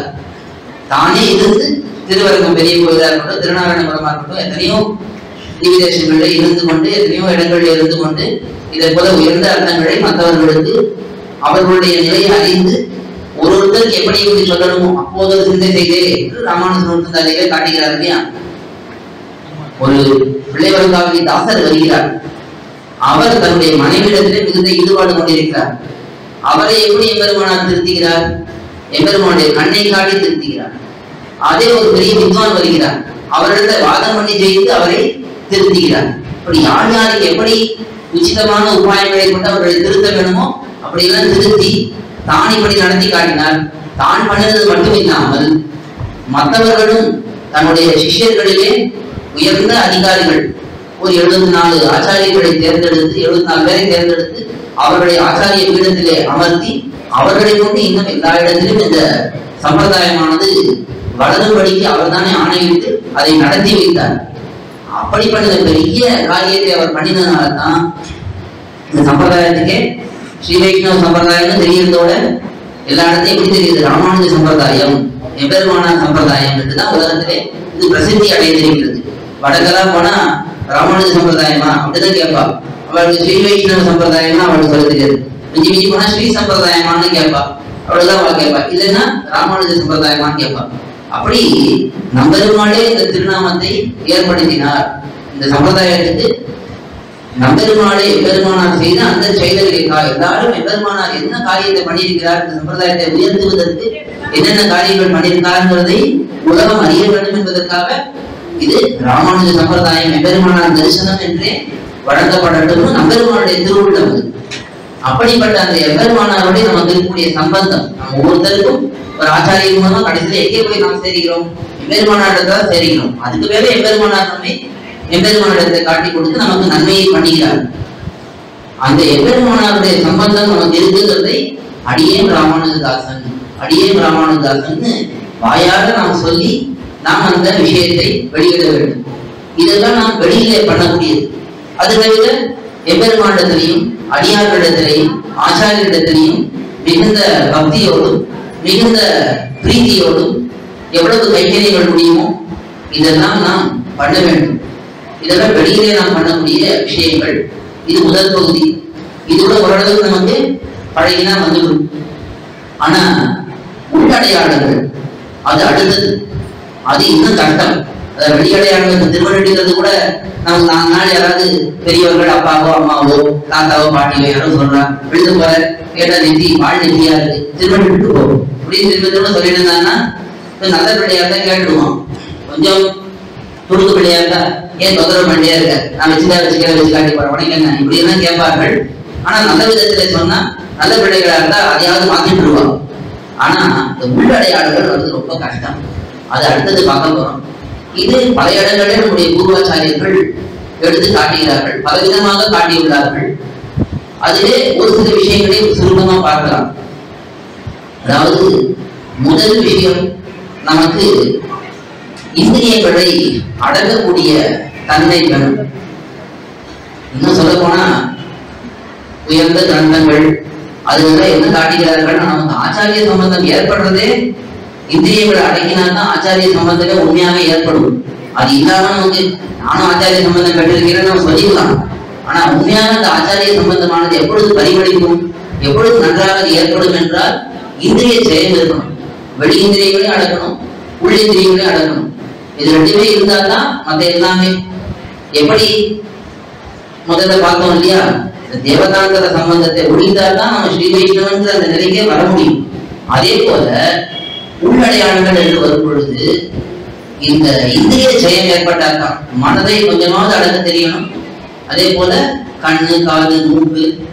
நாக்கு, தோல், இந்த 5 இந்திரியங்கள் இதை ஓரளவுக்கு நன்றாக அடக்க தெரிய வேண்டும். அதாவது முழுக்க நமக்கு இந்திரிய ஜெயம் தான் சொல்ல முடியாது. ஆனா ஒரு ஆச்சாரியனை நாம் சேவிக்கும் பொழுது, ஒரு பெரியவரிடத்தில் நாம் பணிந்திருக்கும் பொழுது ஓரளவுக்கு இது இருக்கணும். இது இருந்தா அதை மேம்படுத்திக் கொள்ளலாம். அதுக்கு மேல ஆச்சாரியர்களுடைய ஒரு முக்கியமான கர்த்தவியமே என்னது? இப்படி தன்னை அண்டி வந்தவர்களை உயர்ந்த நிலைக்கு கொண்டு போவதுதான். ஆச்சாரியன் என்பவன் எப்படிப்பட்டவனா இருப்பார்? ஒருத்தன் அவனிடத்துல ஒரு சிஷ்யன் வருகிறான்னா ஓரளவுக்கு ஒன்றும் தெரியாம தான் வருவோம். அப்படி எல்லாரும் எல்லாம் படித்து விட்டுலாம் வருவதில்லை. ஏதோ கொஞ்சம் பெருமாண்டத்துல பக்தி இருக்கு, ஏதோ இது நல்ல வழின்னு 4 பேர் சொல்றதை கேட்டு அவர்கள் இந்த மார்க்கத்துக்கு வரலாம் என்று வருகிறார்கள். அப்படி வருபவர்களை நன்றாக திருத்தி அவர்களை உயர்ந்த நிலைக்கு கொண்டு வருவது தான் இந்த ஆச்சாரியனுடைய பொறுப்பே. அந்த பொறுப்பை ஆச்சாரியன் பண்ணவில்லை என்றால் அவருடைய ஸ்தானமே கேள்விக்குரிய வேண்டும். ஆச்சாரியன் ஏதோ வந்தானா, ஏதோ பணத்தை போட்டானா வாங்கிக்கிறோம், அதை எடுத்து உள்ள வச்சுக்கிறோம், அவனுக்கு ஏதோ ஒரு அட்சதையை போடுறோம். இது மட்டும் பண்ணினான்னா அது பிரயோஜனம் இல்லை. ஏன்னா அது யார் வேணா பண்ணலாம். ஆச்சாரியன் ஏதோ ஒரு நல்வார்த்தைகள் சொல்றார், நீ வா, நீ நல்லா இருப்ப, நீ மட்டும் சொன்னா அது யார் வேணா சொல்லலாம். இந்த ஒரு வீட்டுல இருக்கக்கூடிய ஒரு பெரியவர் கூட தாத்தா கூட சொன்னா இருப்ப அப்படின்னு கூட சொல்லிடலாம். அதான் அது மட்டும் ஆச்சாரியனுடைய கடமை இல்லை. ஆச்சாரியனுடைய கடமை என்ன? தன்னை அண்டி வந்தவர்களை பூர்வாச்சாரியர்கள் எப்படி வாழ்ந்தார்கள், அவர்களுடைய கொள்கைகள் என்ன, இதையெல்லாம் நன்றாக புரிந்து கொண்டு அதை அவர்களுக்கு எடுத்து விளக்கி அவர்கள் அதை கைக்கொள்ளும்படிக்கு பண்ணுவது. அதுதான் ஒரு ஆச்சாரியனுடைய கடமை. அதெல்லாம் ஆச்சாரியன் வேற பண்ண வேண்டியது. ஆனா முதலிலே இவனுக்கு என்ன இருக்கணும்? அந்த ஆச்சாரியனுக்கு உபதேசம் பண்ணணும்னா இவனுக்கு சொந்தமான இந்திரிய தேவையில தான் அந்த உபதேசம் காதல ஏறும். இப்ப இவருக்கு ஏதோ மனதே அடக்க முடியுது, இங்க உட்கார்ந்துருந்தா மனது வேற எதையோ நினைச்சிட்டே இருக்கு. அப்ப நம்ம சொல்றது என்ன பிரயோஜனமாகும்? ஒரு பிரயோஜனமும் இல்லை. வீட்டுல என்ன பண்ணோம், கல்வி பண்ணோமா பண்ணலையா, அவருக்கு வீட்டுல வந்துருவாரு, அவருக்கு ஏதாவது நம்ம பண்ணி வைக்கணுமே, இல்ல குழந்தைய போய் பள்ளிக்கூடத்துக்கு கூப்பிட்டு வரணுமே, இப்படின்னு நம்ம அதை யோசிச்சுட்டே இருந்தோம்னா நாம சொன்னதெல்லாம் அப்படியே இங்கே போயிடும். அதனால ஒரு ஆச்சாரியன் ஒருத்தனுக்கு உபதேசம் பண்ணணும்னாலே ஓரளவுக்கு மனதை அடக்க தெரியணும். அதே போல இந்திரியங்கள் கண்ணு சுத்தி ஊத்தி பார்த்துட்டே இருக்கு, அங்க என்ன நடக்கிறது, இங்க நடக்கிறது, யாரோ உள்ள வராடு, யார் வரா, நமக்கு தெரிஞ்சவரா தெரியாதவரா, கையை காட்டணுமா வேண்டாமா, இப்ப வரைதான் சொல்லியிருக்காரு கையை ஒத்த கையெல்லாம் காட்டக்கூடாது, 2 கையை கூப்பணுமா, நம்ம இங்கே கையை கூப்பினா பின்னாடி இருக்கிறது தெரியுமா தெரியாதா, அவர் அங்கதான் இருக்கார், இப்படின்னு நமக்கு இவ்வளவு யோசனை போயிட்டே இருக்குதுன்னா நம்ம பண்ற ஒரு அந்த சமயத்துல சொல்லக்கூடிய உபதேசங்கள் அது காதிலே விடாமல் போயிடும். அதனால ஓரளவுக்கு மனதை அடக்க தெரியணும். அதே போல வெளி இந்திரியங்கள் புலன்கள் அவற்றையும் ஓரளவுக்கு அடக்க தெரியும். இது மிக முக்கியம். இது நம்முடைய லட்சணம்னு பார்க்கிறோமே, அதிலே நம்முடைய உள்ளே மாற வேண்டிய விஷயங்கள் இது மிக முக்கியமானது. நமக்கு இந்த இந்திரியங்களை அடக்கிறதுக்கு ஓரளவுக்காக தெரியும். அதுக்கு மேலே இந்த ஸ்ரீ வைஷ்ணவர்களானவர்கள் எப்படி இருக்க வேண்டும் என்று பார்க்கும் பொழுது பல கிரந்தங்களிலே பல விஷயங்களை நம்முடைய பெரியவர்கள் காட்டியிருக்கிறார்கள். பகவத்கீதையிலே பெருமான் தானே ஒரு பக்தன் என்றால் அவன் எப்படி இருக்க வேண்டும் என்று சொல்லும் பொழுது அமானித்வம், அடமித்வம், அஹிம்சா, சாந்தி என்று பல விஷயங்கள் 20 விஷயங்களை எங்கே காட்டினானே பெருமான் தானே. அதாவது ஒருவன் எப்படி இருக்க வேண்டும் என்று சொல்லும் பொழுது அமானியாக இருக்க வேண்டும். அமானின்னா தனக்குன்னு ஒரு கர்வமும் இருக்கக்கூடாது, தனக்குன்னு ஒரு பெரியவன் என்கிற எண்ணம் இருக்கக்கூடாது, மற்றவர்கள் ஒண்ணு சொன்னா அதை கேட்டுக்கணுங்கிற அந்த எண்ணம் இருக்கணும். அதுதான் அமானித்வம், அடம்பித்வம். அடுத்தது வரிசையா இதே போல நிறைய விஷயங்கள் எம்பெருமான் பகவத்கீதையிலே காட்டியுள்ளான். அதே போல நம்முடைய ஆழ்வார்கள் பல இடங்களிலே ஒரு ஸ்ரீ வைஷ்ணவனுக்கு எந்த விதமான தன்மைகள் இருக்க வேண்டும் என்று சொல்லும் பொழுது பல இடங்களிலே ஆழ்வார்கள் தங்களை நாயே வந்தடைந்தேன் அல்வியாளனை கொண்டவர்களே, அடிநாயே எளியானே என்று திருமங்கை ஆழ்வார் காட்டுகிறார். இதே போல பல இடங்கள்ல தங்களை நாய் போல சொல்லிக் கொள்கிறார். அதாவது என்ன இங்கே தாற்பயம் என்றால் அந்த தாழ்ச்சி, நாம் மிக மிக தாழ்ந்தவர்கள் என்கிற எண்ணம் நமக்கு எப்பொழுதுல இருக்கும். நமக்கு எப்பவுமே என்ன இருக்கு, அவரோட நாம் உயர்ந்தவர், இவரோட நாம் உயர்ந்தவர், அவரோட உயர்ந்த, அவருக்கு என்ன தெரியும், அவ்வளவு ஒண்ணும் இங்கே தெரியலையே, நம்ம போல அவரால் பேச முடியுதா, நம்ம போல அவரால் அழகா நடக்க முடியுதா, இதெல்லாம் ஒண்ணும் முடியலையே, நம்ம விட அவர் கொஞ்சம் தாழ்ந்தவர் தான் என்று நாம் யாரை பார்த்தாலும் நம்ம என்ன சொல்றது, மற்றவர்களை விட நாம் உயர்ந்தவர்ன்ற எண்ணமே வருது. ஆனா ஒரு ஸ்ரீ வைஷ்ணவனா இருக்கவன் தன்னை தாழ்ந்தவனாகத்தான் எப்பொழுதுமே நினைத்துக் கொள்ள வேண்டும் என்பது முக்கியமா காட்டப்படுறது. அதுதான் இந்த இடத்துல அடிநாயேன். இதே போல பல இடங்கள்ல நாய் தன்னை சொல்லிக் கொள்கிறார்கள்னா முதல்ல நமக்கு எவ்வளவு இந்த சம்சாரத்துல எத்தனை காலமா அனாதி காலமா ஈடுபட்டிருக்கிறோம், எத்தனையோ தோஷங்கள் இருக்கு. அந்த தோஷங்கள்ல இருந்தா ஏதோ ஆச்சாரியின் அருளாலேயே பகவானுடைய அருளாலேயே கொஞ்சம் கொஞ்சம் மாற்றம் ஏற்பட்டிருக்கு. கொஞ்சம் எண்ணங்கள் கொஞ்சம் பரிபக்குவம் அடைஞ்சிருக்கு, அவ்வளவுதானே தவிர நம்ம ஒன்றும் பெரிய ஞானியை போலியோ உயர்ந்த பக்தர்களை போலியோ அப்படியெல்லாம் அழுத. ஒரு சில பேருக்கு சொல்லுவாங்க, சில பேர் பேசும்பொழுது வேடிக்கையா இருக்கும் பார்த்தா, எனக்கு ஆழ்வார் இப்படிதான் பாடியிருக்கார், எனக்கு கூட அப்படியே தோணுது, ஆழ்வார் மாதிரியே எனக்கும் பக்தி இருக்குன்னு தோன்றது, இப்படியே தான் நாங்கள் சொல்லிப்பா. எனக்கு பெருமாள ரொம்ப பக்தி, என்னோட பெருமாள இடத்துல எனக்கு அவ்வளவு பக்தி இருக்கு, இப்படியெல்லாம் தங்களை தாங்களே சொல்லிப்பார்கள். அவர்களுக்கு என்ன எண்ணம்னா, பார்க்கறதுதான் சம்சாரிகளா இருக்கா, அவர்கள் எல்லாம் ஏதோ உண்டியே ஓடிட்டே இருக்கா, இவ ஏதோ கோயிலுக்கு போயிட்டு வரா, காத்தால எழுதுறா, திருமணம் எடுக்கிறா, தீட்சணம் எடுக்கிறா, வேட்டியை ஊதிக்கிறா, கோயிலுக்கு போயிட்டு வரா, தீர்த்தம் வாங்கிக்கிறா. இதை பண்றதே இவர்களுக்கு ரொம்ப பெரிய காரியம். ஏன்னா மற்றவர்களை பார்க்கும்போது அது கூட இல்லாம இருந்தார்கள். அதனால இவர்கள் என்ன தோன்றுவோம், நாம் பெரிய பக்தர்கள், நம்ம போல ஒரு பக்திய நமக்கு நிறைய பக்தி வந்துடுது என்றெல்லாம் இவர்கள் இப்படி நினைத்துக் கொள்கிறார்கள். இந்த மாதிரி எண்ணங்கள்லாம் நமக்கு ஏற்படக்கூடாது. எப்பொழுதுமே நாம் அடியவன் அடியேன்னு சொல்லிக்கிறோம் அப்படின்னா, நாம் பகவானுக்கு கீழ்ப்படித்தவன், பாகவதர்களுக்கு கீழ்ப்படித்தவன் அப்படிங்கிற அந்த எண்ணம் நமக்கு முதல்ல இதெல்லாம் மனதளவில் இந்த மாற்றங்கள்லாம் ஏற்படும். கொஞ்சம் கொஞ்சமா நமக்கு இந்த மாற்றங்கள் ஏற்படத்தான் நமக்கு விஷயங்களே தெளிவு இருக்கும். இப்ப எப்பவுமே நமக்கு மனதிலே இந்த தர்மமும் போட்டியும் பொறாமையும் இதுவே நம்முடைய மனதை சூழ்ந்து கொண்டிருந்தால், அப்ப நமக்கு எப்படி சத்து விஷயங்கள் மேல மேல உள்ள போகும். ஒரு நிலைக்கு மேல நம்ம முன்னேறவே மாட்டோம். எப்பொழுதுமே நமக்கு நாம் இவரோட உயர்ந்திருப்போம், அவருடைய உயர்ந்திருப்போம்னா 10 பேரை பார்த்து நம்ம உயர்ந்திருப்போம் தோன்றிடுச்சுன்னா, அப்ப இதே நல்லா இருக்கேன், இந்த நிலையிலே இருந்துருந்தாலும் நமக்கு தோணும். ஆனா இந்த நிலையில நம்ம இருக்கணும். எவ்வளவு நாம அதாவது இப்போ 1000 படிக்கட்டு தான் நம்ம இன்னும் முதல் படிக்கட்டு தான் வந்திருக்கோம், 2வது படிக்கட்டு தான் வந்திருக்கோம். ஆழ்வாருடைய நிலையெல்லாம் பார்த்தோம்னா, ஆச்சாரியருடைய நிலையெல்லாம் பார்த்தோம்னா நிறைய ஐதீகங்கள்லாம் இருக்கு. ஒரு ஆச்சாரியனும் ஒரு சமயத்துல எப்படி இருந்திருக்கார்கள் இதெல்லாம் பார்த்தோம்னா, அவர்களுடைய நிலையெல்லாம் எங்கேயோ நம்ம நினைச்சு கூட பார்க்க முடியாது. ஒரு ஆச்சாரியர், ஒரு பூரத்தாழ்வான் இருக்கார், ஒரு பிடிலோகாச்சாரியர் இருக்கார், ஒரு மணவாள மாமுனிகள் இருக்காருன்னா, அவர்களுடைய அனுஷ்டானங்கள் எல்லாம் பார்த்தோம்னா நமக்கு சமயத்துல என்ன தோன்றது, இப்பதான் சொன்னேன், ரொம்ப உயர்ந்தவர்கள் அப்படின்னு தோன்றது. இப்போ மாமுனிகள், மணவாள மாமுனிகள் இருக்கார், மணவாள மாமுனிகள் சபை தானே இது. மணவாள மாமுனிகள் சரித்திரத்தை பார்க்கலாம். ஒரு சுவாமி, அவரை மதிப்பதில்லை. உத்தம நம்பின்னு ஒரு சுவாமி இருந்தார், அவருக்கு மாமுனிகளுக்கு மதிப்பில்லை. அவரை ரொம்ப சாமானியமா நினைக்கிறார். இவர் என்ன ஆழ்வாருக்கு நிலைக்கு வந்திருக்கார், சன்னியாசி ஆயிருக்கார், இருக்கட்டும், என்ன நாம் தான் இங்க பெரிய அதிகாரி, இந்த ஸ்ரீரங்கம் கோயிலே நாம் தான் நிர்வாகம் பண்ணிட்டு இருக்கோம், நமக்கு கீழ்தான் எல்லாரும் அப்படின்னு அவர் நினைச்சிட்டு இருக்கார். அப்படி இருக்கும் பொழுது மனமான ஒரு தடவை கூட அவர்கிட்ட போய், இல்லையே நான் அப்படிதான் இல்லை, நீ வந்து ரொம்ப குறைவா எடை போடுறீங்களே, நான் அப்படிதான் கிடையாது, எனக்கு இவ்வளவு தெரியும், எனக்கு வேதாந்தம் தெரியும், நான் தான் இங்க காலட்சேபம் தான் பண்ணிட்டு இருக்கேன், எனக்கு எத்தனை சிஷியர்கள் பாவம், ஒரு தடவை போய் சொன்னாரா? சொல்லவே இல்லை. ஆனா என்ன ஆகுதப்போ, எம்பெருமான் அவருடைய சார்பா பேசுறான். உத்தம நம்பிக்கு ஒரு தடவை சோர்வா கண்ண சொல்றார்.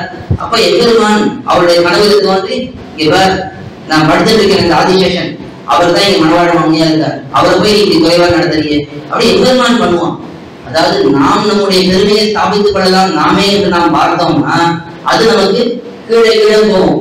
அதே நாம் பயமூடி எடுத்துட்டோம், நமக்கு இந்த பெருமை இல்லை, நம்முடைய பெருமை இருக்குன்னு வச்சுக்கலாம். அப்படி இருந்து ஏதாவது இருந்து அதை நாம் வெளில காட்டணும்னு நினைச்சா கூட நாம் காட்டாமல் இருந்தா அது உச்சிதம். ஆனா எம்பெருமானே அந்த சமயத்துல யாருக்கு எப்படி காட்டணுமோ அதவும் காட்டிடுவாங்க. நாம் அந்த முயற்சியெல்லாம் பண்ண வேண்டாம், ஏன்னா நாம் பண்ண அது தப்பா தான் போகும். அது போல பெரியவர்களுடைய அனுஷ்டானம் தான் பார்த்தா இப்ப அவ்வளவு பெரிய ஆதிசேஷனுடைய அவதாரம். அவர் நினைச்சா அவரே அந்த உத்தம நம்பியை கண்டிச்சிருக்கலாம், அவரிடத்தே தன்னுடைய சக்தியை காட்டியிருக்கலாம். ஆனா எதுவுமே அவர் பண்ணல. அவர் தன்னுடைய சாத்விகராக இருக்கக்கூடிய அந்த நிலையை ஒரு சமயம் கூட அவர் தரம் தாழ்த்தி கொள்ளவே இல்லை. இந்த சாத்விகர்களாக இருக்கக்கூடியவர்களாக உயர்ந்தவர்களாக அந்த பெரியவர்கள் தங்களுடைய தரத்தை தாழ்த்தி கொள்ளாமல் அவர்கள் மேலே மேலே உயர்ந்து கொண்டே போனார்கள். நாம் அதே நம்முடைய தரத்தை நாமே உயர்த்தி கொள்ளலாம்னு பார்த்தா நாம் எங்கேயாவது வழிவிடுவோம். அதனாலே பூர்வாச்சாரியோட அனுஷ்டானம் எல்லாம் பார்த்தோம்னா நமக்கு அப்பொழுதுதான் தெரியும் எவ்வளவு நாம் நம்முடைய பெருமையை பேசுவதோ நம்முடைய தாழ்ச்சியை நாம் சொல்லாமல் இருப்பதோ. பட்டருடைய சரித்திரம், பராசர பட்டருடைய சரித்திரம் பார்க்கிறோம். பராசர பட்டர் அங்கே சந்நிதிக்கு வருகிறார். அவரை யாரோ ஒருத்தர் வந்து ரொம்ப நிந்திக்கிறார். அவர் ஏதோ பட்டரை கண்டா ஆகல, பராசர பட்டரை கண்டா. ஆனா அவர் ஸ்ரீரங்கராஜ புத்திரர், பெருமாளுக்கே பிள்ளையா இருக்கார், தாயாருடைய செல்ல பிள்ளையா இருக்கார், எல்லாம் அவருக்கு பெருமைகள் தான் இருக்கு. ஆனா யாரோ 2 பேர் அவருக்கு பட்டரை கண்டா பொறுக்கவே இல்லை. ரொம்ப நிந்தித்து ரொம்ப அவரை தீர்க்கிறார்கள். உடனே பட்டர் என்ன பண்றார், தன்னுடைய ஆபரணங்களை ஒண்ணு கழட்டார், அவருக்கு பரிசா கொடுக்குறார். என்ன இது, நம்ம திடீர்னவருக்கு போய் இந்த மாதிரி பரிசு கொடுக்குறாரு என்று கேட்டா அதுக்கு பட்டர் சொல்றார், நமக்கு ஸ்ரீ வைஷ்ணவர்களாக நமக்கு 2 கடமைகள் இருக்கு. ஒண்ணு, நம்முடைய தோஷத்தை நாம சொல்லிக்கணும். 2வது, எம்பெருமானுடைய பெருமைகளை நாம சொல்லணும். எனக்கு பெருமானுடைய திருமுக மண்டலத்தையும் அவருடைய திருமேனியும் பார்த்தா அவருடைய பெருமானுடைய பெருமையை சொல்றதுக்கு தான் எனக்கு நேரம் இருக்கே தவிர என்னுடைய தோஷத்தை சொல்றதுக்கு எனக்கு நேரமே இல்லை. என்னுடைய காரியத்தை இவர் பண்றார், நான் பண்ண வேண்டியதுதானே, நான் தான் என்னுடைய தோஷத்தை சொல்லணும், அதை நான் விட்டுட்டேன். அதை இவர் என்னுடைய காரியத்தை இவர் பண்றார். அப்ப இவர் பண்ணினா என்ன பண்ணணும், என்னுடைய வேலையை ஒருத்தர் பண்ணாருன்னா அதுக்கு நான் கூலி கொடுக்கணும் இல்லையா, அதுக்கு சம்பளம் கொடுக்கணும் இல்லையா, அதனால என்னுடைய ஆபரணத்தை அவருக்கு கொடுத்தேன் என்று அவ்வளவு பெருந்தன்மையா இருக்கார். அப்போ அந்த நிதித்தவருக்கு என்ன ஆகும், அது மேல அவர் நிதிக்க தோணுமா, திட்ட தோணுமா, ஐயோ நாம் எவ்வளவு பெரிய அதிகாரியை போய் நாம் இதை போல சொல்லிட்டோமே என்று அவருக்கு வருத்தம் ஏற்படும் இல்லையா. அப்படித்தான் நம்முடைய பூர்வர்கள் இருந்தார். இதே போல நம்மளுடைய சரித்திரம் எடுத்துட்டோம்னா பெரிய அதிகாரியாக சம்பிரதாயத்தை வழிநடத்தி கொண்டு நம்மளுடைய திருவரங்கம் பெரிய கோயிலை எழுந்தருளி இருக்கிறார்.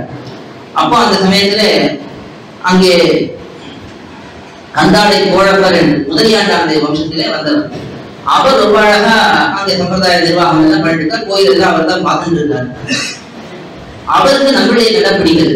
இது என்ன, இவர் நம்ம ஊர்ல ஏதோ ஒரு கிராமத்தில வந்திருக்கார், இங்க வந்து இவருக்கு என்ன இவ்வளவு பெருமை, இத்தனை பெரிய கோப்தி, நம்மளுடைய கோப்தியோ நம்பெருமான் புறப்பாடோன்னு சொல்லும்படிக்கு அவ்வளவு பெரிய கூட்டமாயிருக்கு என்று அவருக்கு பிடிக்கல. அப்படி இருக்கும் பொழுது ஒரு தடவை நம்மளுடைய பெரிய பெருமாளை சேவிக்க வருகிறார். அந்த சமயம் திற போடுற சமயம் இவர் கந்தாடை தொடர்பு கோபமா வருது, கடித்து பேசுறார். என்ன நிர்வாண்டி இஷ்டத்துக்கு வரி, இதெல்லாம் இப்ப சேவைக்கிற நேரம் கிடையாது, இப்பெல்லாம் நீ வரக்கூடாது, போயிட்டு வரணும் அப்படின்னு சொல்லிவிடார். நம்மளுக்கு ரொம்ப வருத்தமாயிடுது, ஐயோ இப்படி ஒரு கோபப்பட்டுட்டாரே என்று. அவருக்கு எதனால வருத்தமா இருந்ததுன்னா, இப்படிப்பட்ட ஒரு கைத்தறியம் பண்ணக்கூடிய அடிவரை நாம் கோபப்படுத்துட்டோமே அவர் கோபம், அவருக்கு வருத்தம். நம்ம கோபிச்சுட்டாலே அவர் ரொம்ப வருத்தப்படுது, இப்படிப்பட்டவரை கோபப்பட வச்சுட்டோமே என்று அவர் வருந்துகிறார். அங்கிருந்து கிழக்கு போயிடுறாரு. போயிட்டு அவர் தன்னுடைய திருமணிக்கு போயிடுறாரு. கந்தாடை தோழர் என்ன பண்றாரு, இது கைத்தறியெல்லாம் முடிச்சுட்டு தன்னுடைய திருமாளிகைக்கு போறார், கிரகத்துக்கு போறார். அங்க போனா அவருடைய தேவிகள், அவருடைய தர்மபத்தினி அந்த அம்மா நம்மளே இடத்துல மிகுந்த அபிமானம் கொண்டவள். அவளுக்கு நல்ல பக்தி நம்மளே இடத்துல, அவருடைய பெருமையெல்லாம் தெரிஞ்சிருக்கு, நம்மளுடைய பெருமையெல்லாம் அந்த அம்மா தெரிஞ்சிருக்கு. அவர்கள் ரொம்ப கோபமா இருக்கலாம், வருத்தமா இருக்கலாம். இவர் வர ஒண்ணும் பேசவே இல்லை.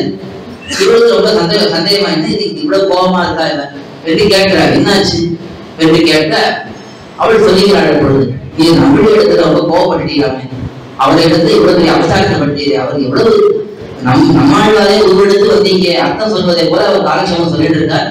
அவருக்கு இத்தனை பேர் அபிமானமா கேட்டு இருக்கா, நீரனும் உங்களுடைய பதவி இருக்கிறதுனால நீர் அவருக்கு கோபப்பட்டீரேன், அப்படிலாம் பண்ணலாமா என்று அவள் தர்மபத்தினியாகையாலே கணவன் தவறு கொள்ளும் பொழுது அதை திருத்துகிறாள். அதாவது தர்மபத்தினி என்றால் கணவன் தவறு கொள்ளும் பொழுது திருத்தணும்.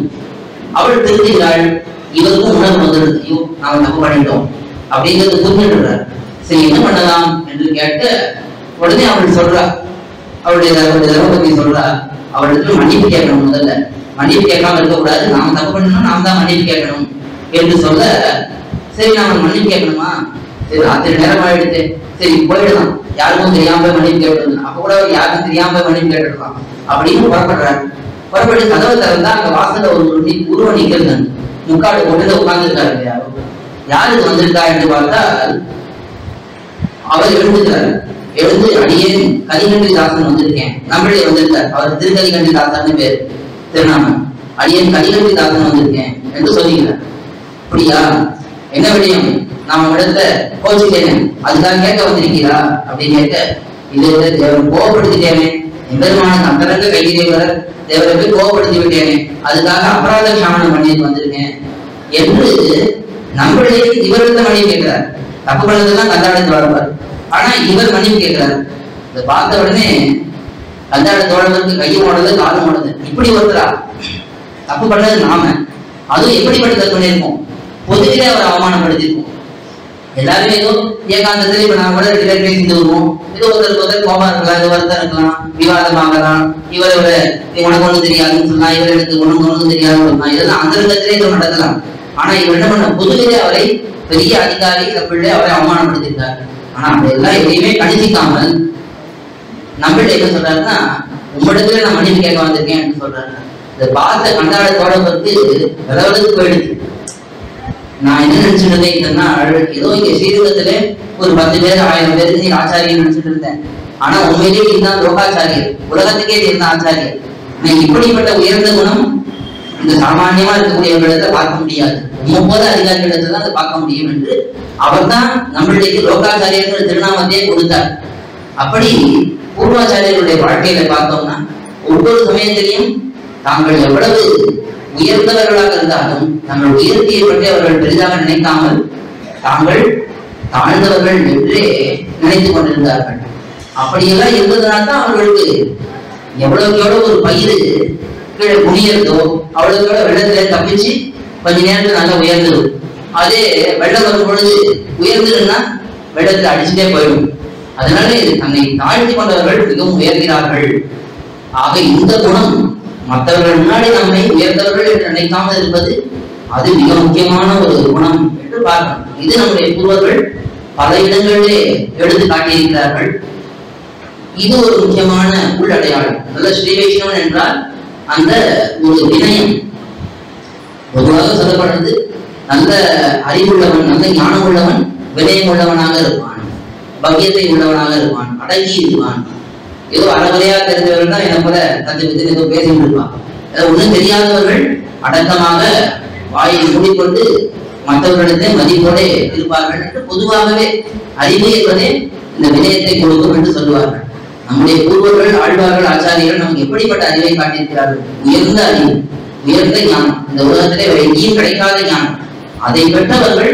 அதனால்தான் நம்முடைய ஆழ்வார் ஆச்சாரியர்கள் அவ்வளவு பணியோட அவ்வளவு அடக்கத்தோட எப்பொழுதும் வாழ்ந்து காட்டியுள்ளார். இதெல்லாம் நமக்கு வெறுமை ஏற்றில மட்டும் எழுதி வச்சது கிடையாது, இப்படி இருக்கணும் இப்படி இருக்கணும்ன்றது கிடையாது. அவர்கள் ஒவ்வொருத்தரும் வாழ்ந்து காட்டியிருக்கிறார். இதெல்லாம் நாம அதுதான் சொல்றேன், முன்னோடிகள் நமக்கு யார நமக்கு உலகத்துல சொல்றாரு ரோல் மாடல், இன்ஸ்பிரேஷன் தான் சொல்றாரு. நமக்கெல்லாம் யாரு முன்னோடிகளா இருக்கணும் என்றால் நம்முடைய ஆழ்வார்கள், ஆச்சாரியர்கள் தான். வேற யாரை பார்த்து நம்ம இவர் இப்படி இருக்காரு அவரை போல இருக்கணும், இவர் இப்படி இருக்காரு அவரை போல இருக்கணும் என்று நாம் நினைத்தால் அது நம்முடைய தவறு. நமக்கு ஆழ்வார் ஆச்சாரியர்கள் தான் முன்னோடி. அவர்களை போல இருக்கணும், அவர்களை போல ஒரு ஞானம், அவர்களை போல ஒரு பக்தி, அவர்களை போல வைராக்கியம், அதுல ஒரு 1000த்துல ஒரு சின்ன பங்கு அது வந்தால் கூட நமக்கு திருப்தியாக இருக்க வேண்டும் என்று நம்முடைய எண்ணமானது இருக்க வேண்டும். இதெல்லாம் இந்த உள்ளடையாளர்கள் முக்கியமானது.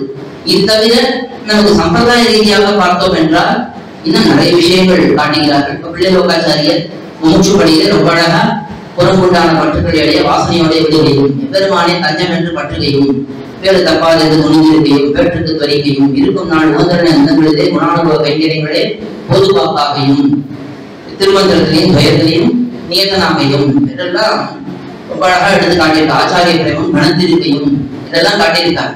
இதெல்லாம் வந்து முக்கியமா ஒரு பிரபன்னன், ஒரு மூஷு என்று இருந்தால், ஒரு ஸ்ரீ வைஷ்ணவன் என்று இருந்தால் அவர்கள் இப்படி இருக்க வேண்டும். ஸ்ரீ வைஷ்ணவம் நாம் சொல்றதுதான் யாரையும் சொல்லிக்கிறோம், பிரபந்தர்களாகவும் இருக்க வேண்டும், மூச்சுக்களாகவும் இருக்கணும். ரெண்டு சேர்ந்ததான் ஸ்ரீ வைஷ்ணவம்.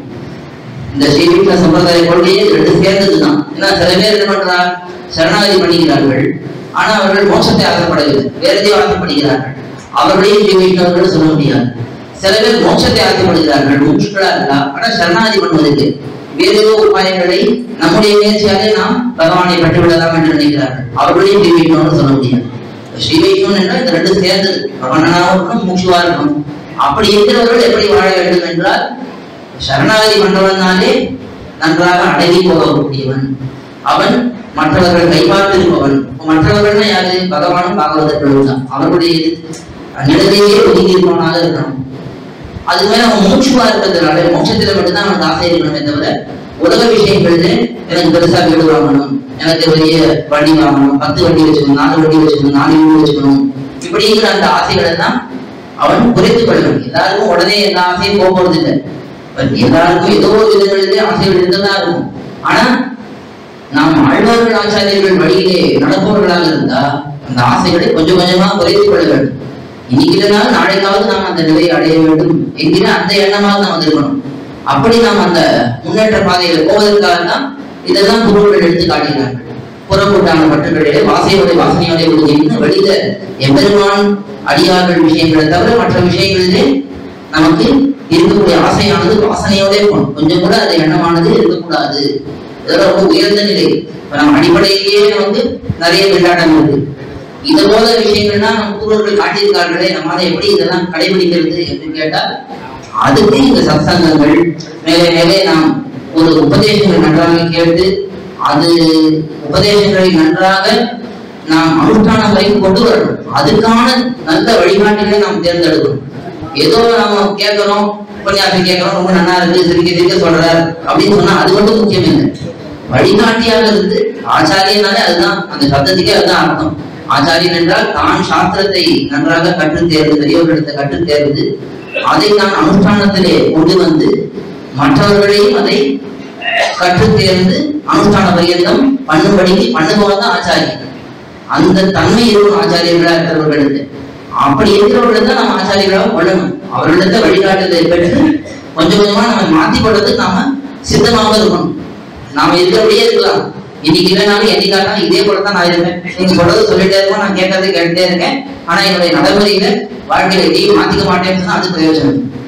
நாம் மாறுவதற்கு சித்தமாக இருக்க வேண்டும். எல்லா விஷயத்திலையும் ஒவ்வொரு செயலையும் நாம இப்ப பண்றது எல்லாமே பெரும்பாலும் தப்பாதான் பண்ணிட்டு இருக்கோம். அதனால அதெல்லாம் கொஞ்சம் கொஞ்சமாக நல்ல வழிகாட்டியுடைய ஒரு வழிகாட்டுதலின் பேரிலே நம்மை மாற்றிக் கொள்வதற்கு நாம் திறந்த மனதோடு இருந்து கொண்டு எந்தெந்த விஷயங்களும் மாற்றிக்கொள்ளும். சில விஷயங்கள் நம்முடைய கட்டுப்பாட்டுக்குள்ளே இருக்காது. அதெல்லாம் நாம் மாற்றிக்கொள்ளனா பரவாயில்ல, ஏதோ சரி நம்மளால ஆகாது என்று விட்டுடும்.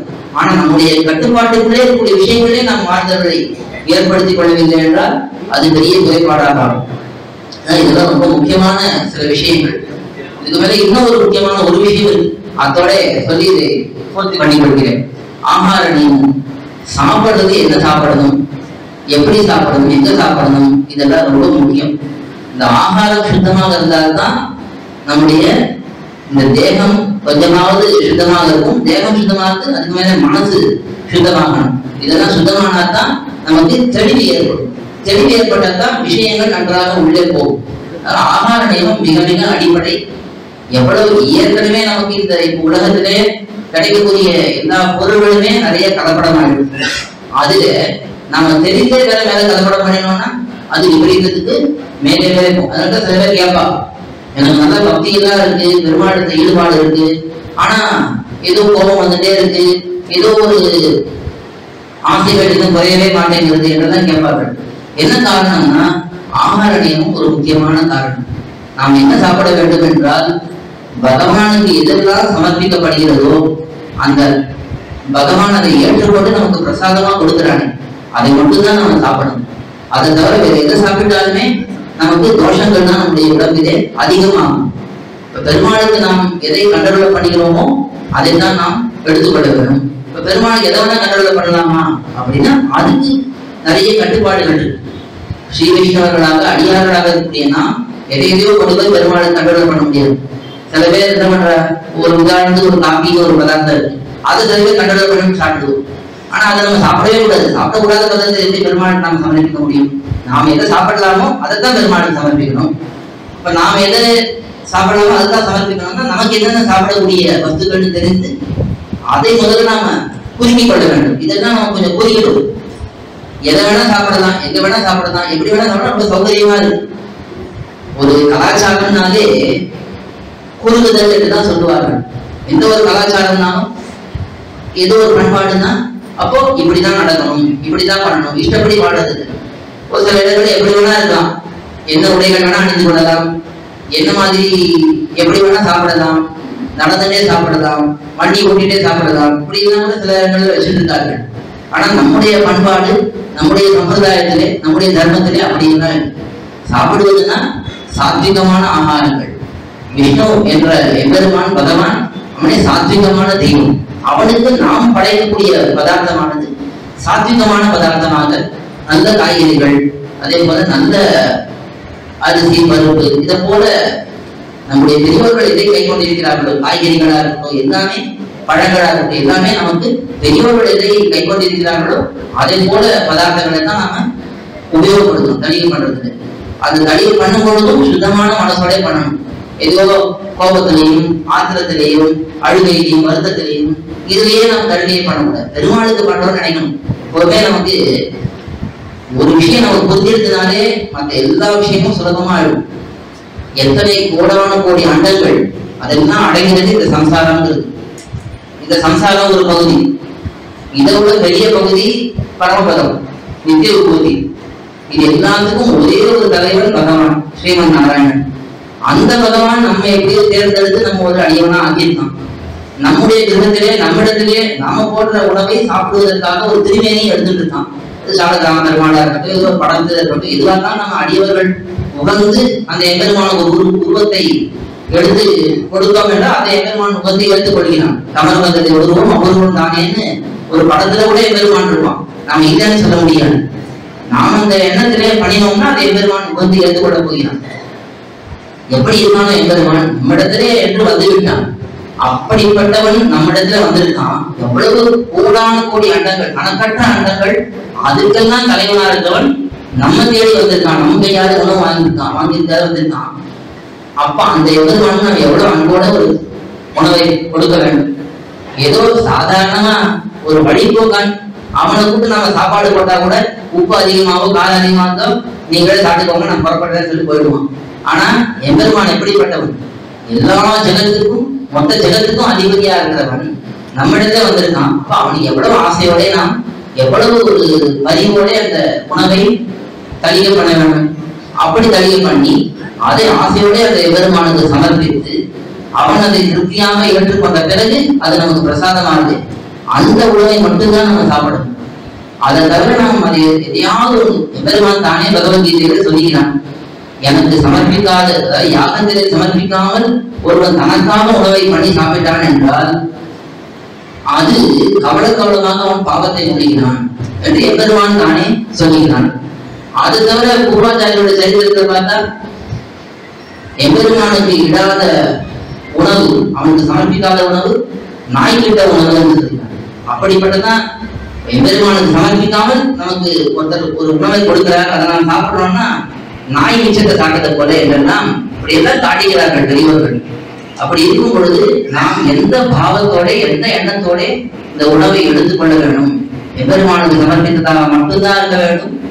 அதையும் நாம் ஒரு ஆசையோட நமக்கு பிரசாதம் கிடைக்கிறதே. எத்தனையோ பேர் ஒண்ணுமே இல்லாம இருக்கா, சாப்பாடே இல்லாம இருக்கா, நமக்கு பிரசாதம் கிடைக்குது. சாப்பாடு வேற பிரசாதம் வேற, அந்த எண்ணம் முதல்ல ஏற்படும். சாப்பாடுங்கிறது ஒரு விலைனா பிரசாதங்கிறது மிக உயர்ந்தது. அவனுக்கு சாப்பாடே இல்லாம எத்தனையோ இடங்களை கஷ்டப்பட்டு இருக்கா.